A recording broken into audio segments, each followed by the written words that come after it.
Good morning sunshine. Kembali lagi dengan gua tepat di 21 Agustus ini. Dan semua akan gua perjelas di sini semua, akan gua pertontonkan ke kalian semua hasil dari seorang Rian. Dan hari ini juga kebetulan agak bentrok ya dengan hasil tes DNA Lisa dan Pak RK. Terserah kalian mau nganggap Rian atau Lisa yang pengalian isu, terserah. Yang penting saya tetap menepati janji saya untuk mengupload ini di tanggal 21. Oke, jadi konten ini hanya ditunjukkan kepada kalian yang memang sayang dan suka sama Rian. Memang kalian menunggu Rian dan kalian memang bertanya-tanya kenapa gue jarang konten sama Rian. Sebenarnya ada ya. Konten ini tidak ditujukan kepada kalian yang memang tidak peduli. Seperti komen ini, komen ini, komen ini, komen ini. Ya nggak apa-apa, kalau kalian nggak peduli nggak apa-apa. Dan kalau video promosi gua kemarin itu nyangkut ke kalian yang tidak peduli, ya jangan salahkan saya. Saya hanya memproduksi konten dengan baik. Tapi satu hal yang akan gua pastikan, buat kalian yang tidak peduli, badan kalian tidak lebih bagus dari Rian.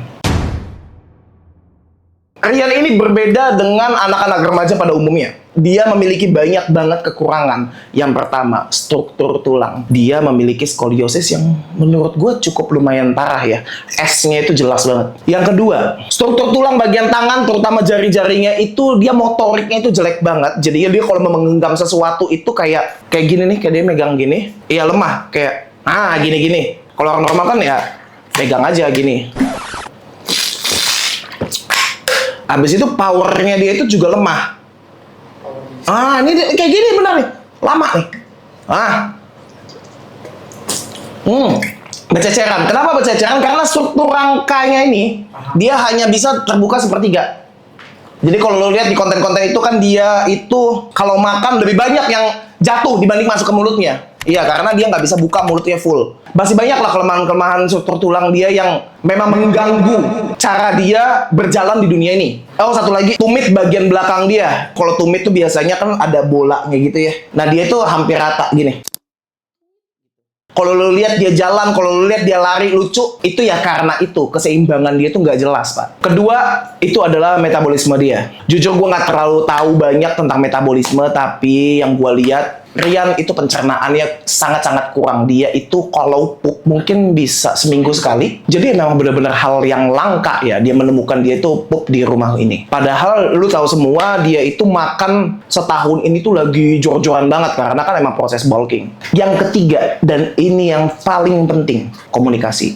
Memang gue udah pernah mencoba untuk membelikan dia alat pendengaran. Tetapi itu hanya bertahan sekitar sebulan atau setengah bulan ya. Kenapa? Karena dia memang nggak nyaman. Kalau lu berharap gue yang memantau dia memakai alat pendengaran itu every single second, yang nggak mungkin. Kan gue juga punya istri, gue juga punya pekerjaan, gue juga punya anak. Yang dimana anak gue tanggal 25 yang kedua keluar.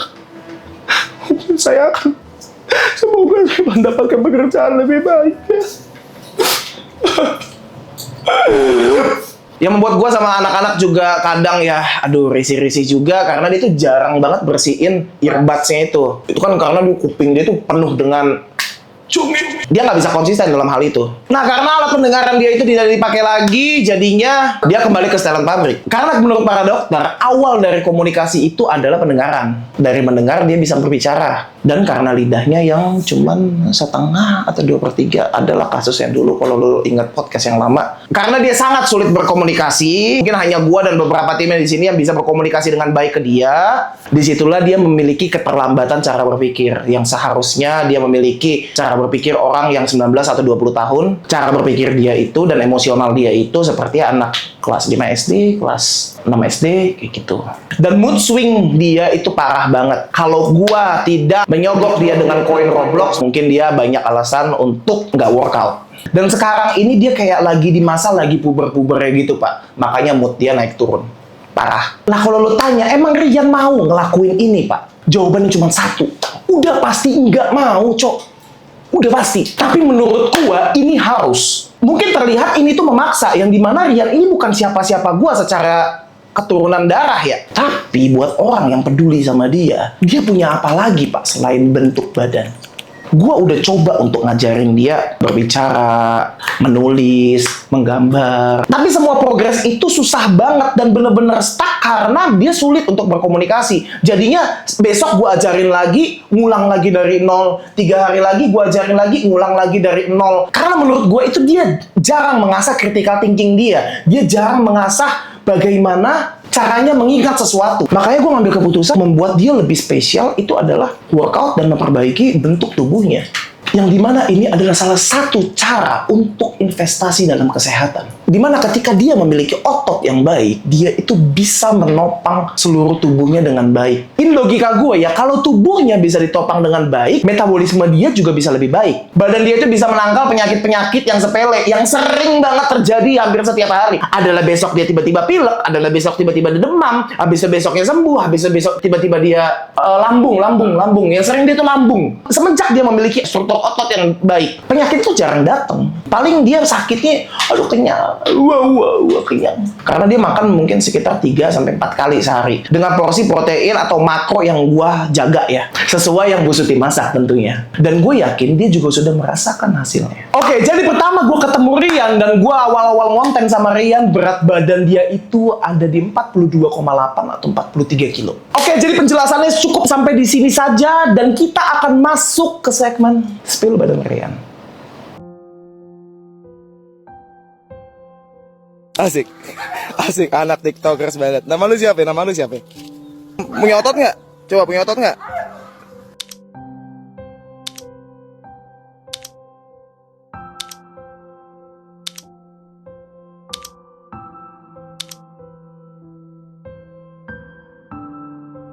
Oke, sekarang penentuan.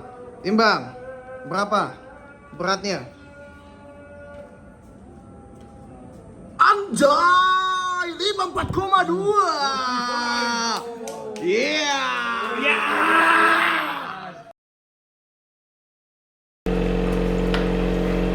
Abah! Let's go!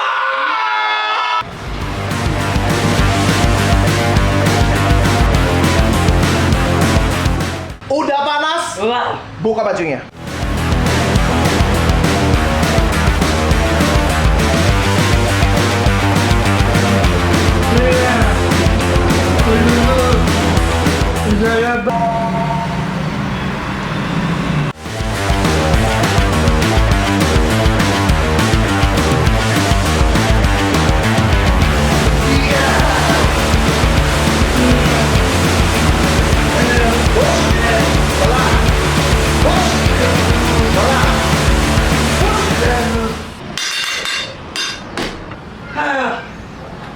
Ya.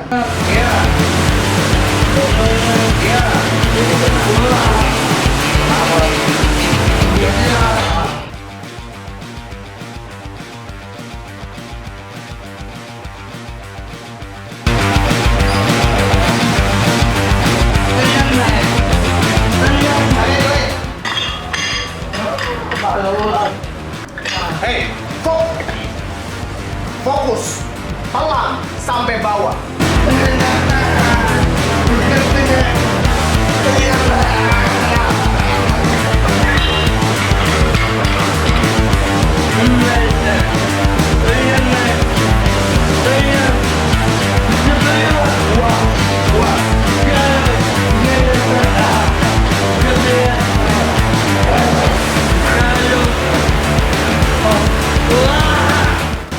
Angkat kuat, angkat. Ya, good. Angkat. Ya. Angkat. Good.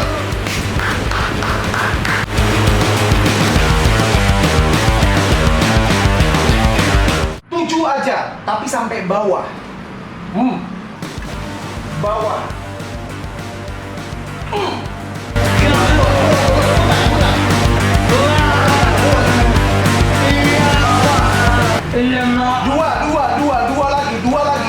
Dua lagi. Fokus, bawah. Bawah.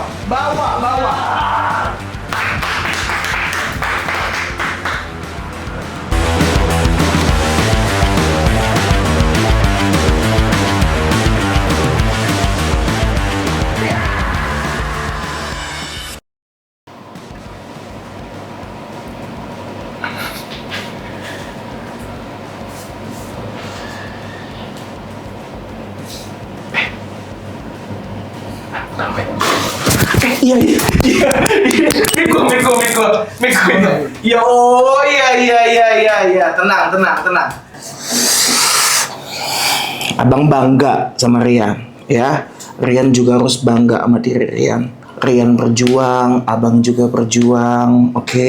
Terima kasih sudah sanggup, sudah mampu untuk bisa melalui semua perihnya workout. Sudah mau konsisten, sudah bisa disiplin, sudah mau makan yang banyak. Sekarang Rian punya badan yang baru. Kita gedein lagi ya. Udah bangga banget abang sama Rian. Lu mau tahu kenapa gue sangat bangga sama dia? Selama 1 tahun lebih, Rian disiplin dan konsisten, itu tanpa motivasi. Kalau lo mendengar penjelasan gue dari awal tadi, lo akan ngerti kenapa dia tidak bisa termotivasi. Dia itu tidak tahu dengan badannya yang sudah bagus sekarang, fungsinya itu untuk apa. Dengan otot-otot yang lebih kompleks sekarang, dia itu nggak tahu kalau dia itu terlihat lebih laki, terlihat lebih maskulin, terlihat lebih fit. Dia nggak tahu itu. Dia tidak punya tujuan ke arah sana. Dia hanya paham disiplin dan konsisten. Banyak banget di TikTok kalian bilang Rian adalah motivasi gua, Rian aja bisa berubah. Dia aja nggak punya motivasi, Pak, sama sekali. Jadi sekarang Rian sudah bisa bebas membawa tubuh Rian yang baru ini kemanapun Rian mau explore, kemanapun Rian mau main. Sekarang udah boleh pakai pakaian yang ketat, karena dari kemarin kita pakai yang kegedean gini mulu, pakai hoodie mulu, pakai sweater mulu, udah bebas. Terus pertanyaan besarnya adalah, gue harap kalian masih mau menunggu karena gue akan bawa dia ke gym karena masih banyak PR di bagian kaki, dan gue akan coba untuk memperkenalkan dia dengan suplemen, whey, isolate, dan segala macamnya. Rian hanya mengandalkan mentoring gue yang dimana kita hanya workout di teras mengandalkan push up. Ya, hanya mengandalkan dumbbell dan kursi bench. Yang dimana semua berat yang dia ada di depan itu sudah tamat ya sama Rian ya. Dia beban maksimal satu dumbbell itu bisa 18 kilo. Dia sudah bisa dumbbell chest press 18 kilo kanan kiri. Dia sudah bisa shoulder press 18 kilo kanan kiri. Karena di sana bebannya sudah tidak memungkinkan untuk ditambah lagi. Jadi Rian hanya sebatas itu aja. Kenapa Rian gue perkenalkan dengan teras dan mentoring gue dulu. Kenapa nggak langsung ke gym? Karena ya sebagai ego gue pengen dia juga merasakan apa yang gue rasain. Karena menurut gue dengan dia menemukan dulu mind muscle connection yang baik di dalam teras, harapan gue adalah dia akan lebih cepat nanti berproses di dalam gym. And welcome to chapter 2. Dah, thank you semua.